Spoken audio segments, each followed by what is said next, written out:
John, thank you so much for coming to the podcast to talk with me today. How are you? I'm doing all right. Thank you for having me. You're welcome. So I am super curious to learn about your business and what you do. Would you tell the people all about it? What do you do? Well, my business, Aherios IT, our motto is to provide information technology solutions today to make the best tomorrow. And what Aherios does is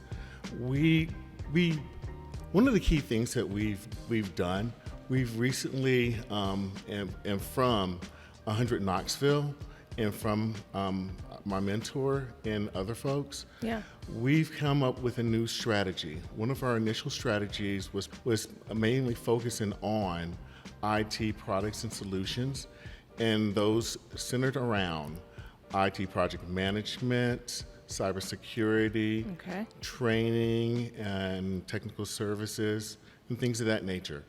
From the mentor that I have, Mike Mangione. You said that right? At least I think. So from him, from just going back and forth with him, one of the key things that now our refocus is we're going to focus on cybersecurity, specifically in the energy, healthcare, and education sectors. Okay. With certain key niche within cybercrime, incident response, digital forensics, and things of that nature. Because right now, zero trust architecture, things of that nature. So we can focus on things that are happening not only for today, but tomorrow. One of the key things that we want to do is make those solutions for today as opposed to tomorrow. One of the other key things that we focused mostly on was Fortune 1000 companies and government. We've now focused, do a special focus in mid-market, as well as Fortune 100, Fortune 1000, things of that nature. But one of the key reasons why I want to focus on that, part of that deals with the way that my team is composited. My team is comprised of right now 6 folks, and our bandwidth, we're old IBM. That was your past. Correct. Okay. Correct. So based upon that past, my specialty was initially in IT infrastructure. Then I was within IBM, within their information security management. Okay. And tell me how, from the 100 Knoxville program, you recently graduated. Congratulations. Thank you. How those conversations with your mentor kind of helped you realize, I need to pivot and refocus and kind of hone in on specific industries. So one of the key things that I was doing with 100 Knoxville, our company, we've been around since really 2017. Okay. And so initially we had some great success, but it kept on going in ebbs and flows. And that just was the nature, not only the nature of the business, but within our organization, a number of, as we progressed and did better, a number of people, they found better opportunities. And so so as that happened, we had some people that stayed, but for the most part, almost everybody who we initially had, it switched. And so we had a number of new folks. And so we had to do a better refocus to focus on our customer base and to provide solutions within our company bandwidth. Yeah. And tell me just about how you approach leadership as far as, being a boss and, managing people on your team. What are some of the key values that you try to instill and keep as your main focus as a business? Well, one of the key things that we want to do is make sure that not only are the customers happy, but the employees and the team is very happy. Yeah. And we manage things first off, in a project process framework where we make sure we look at, as me being a leader and have a background in project management, looking at the resources, looking at the overall cost of things, and also looking at the time or schedule to do things Right. within a certain high level of quality that's delivered to both the customer, and that is emulated throughout our whole entire team. Okay. Okay, I want to take it back a little bit to when you were a child, a young man growing up. You can focus on any age you want, but what were your interests as a kid? How did you fall into getting into technology? So when I was a kid, and this is going to age me a little bit, Okay. my first computer was an Odyssey 2. Nobody knows, like, you're like, what the heck is that? That's before Atari. Oh my God. So one of the things is I did that, and then we had the Commodore 64, and so one of the first jobs I actually had was I was working for it's now dead, defunct Radio Shack, but they had Oh my Tandy gosh. computers. Yes. And so I worked for them. So computers was always a hobby for me. Yeah. So when I went to Howard University, and I went there as an electrical engineer. But we used to always have computers. So one of my first jobs when offered was a company that's now it changed hands on the names of it, but it's really Verizon. Oh. And so basically from there on, I just started my career in the computer Yeah. industry, and I started at an early age. From very early on. That's really cool. Wow.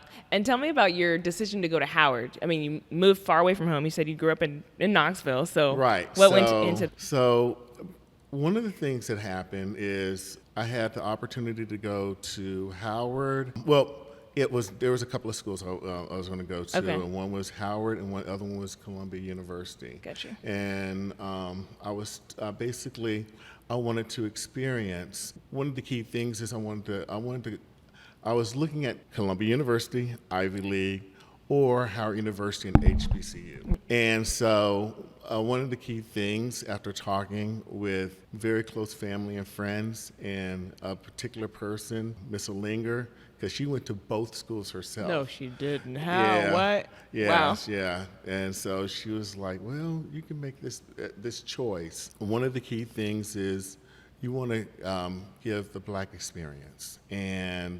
But at the same time, Columbia University is a great school. Mm-hmm. So make your choice on what Right. you How feel she is couldn't best. even tell you which one because she got to experience both. That's so Yeah, awesome. she did. She went to Fisk. She went to Fisk. She Oh, my went grandmother to went. TSU Cool. and then Fisk. Okay. And then she is also one of the first.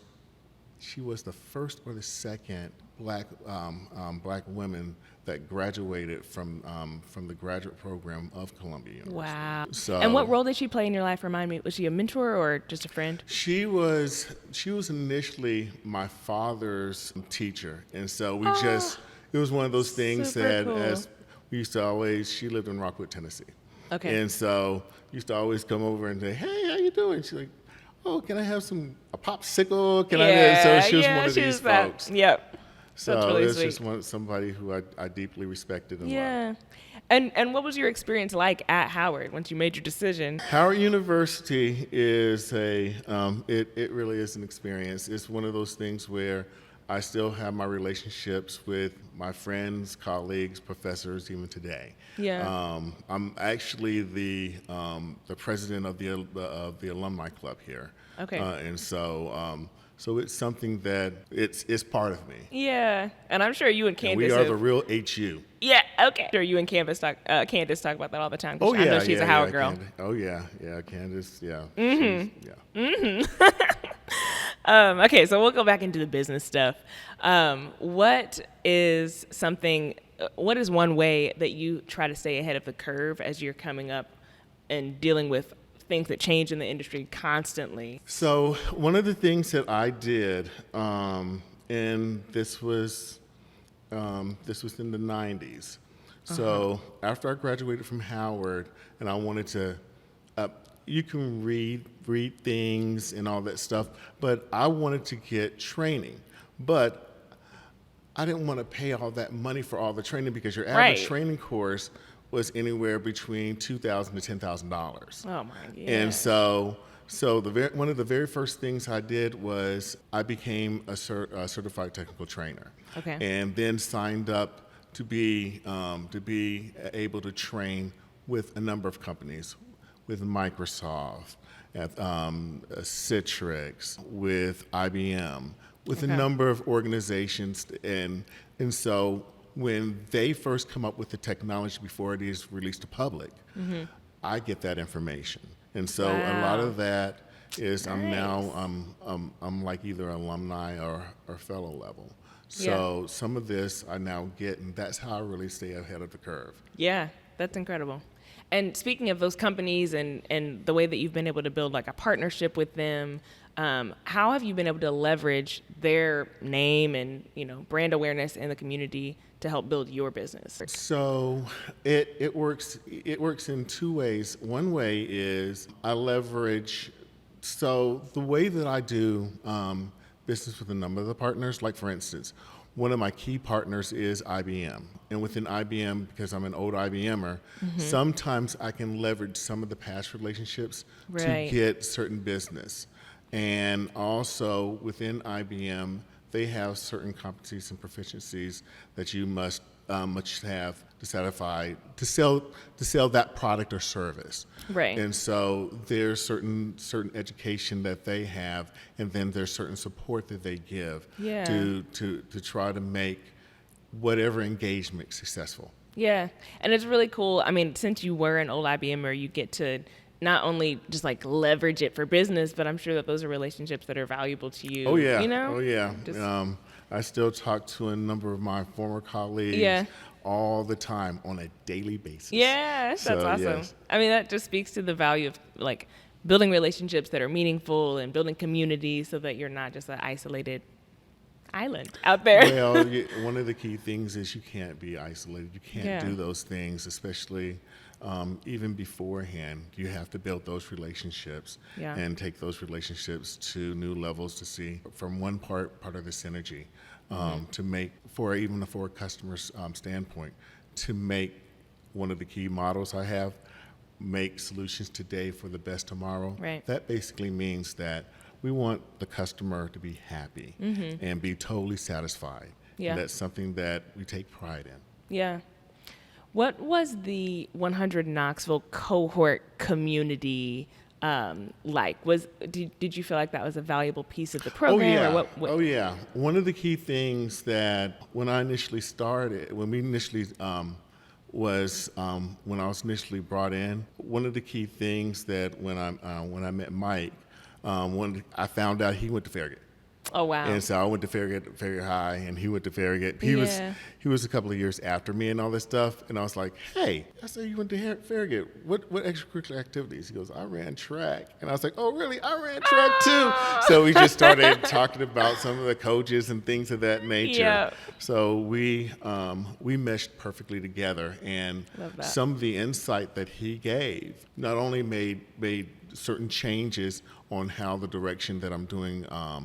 Not only the marketing, but the directions on how we're going with our company.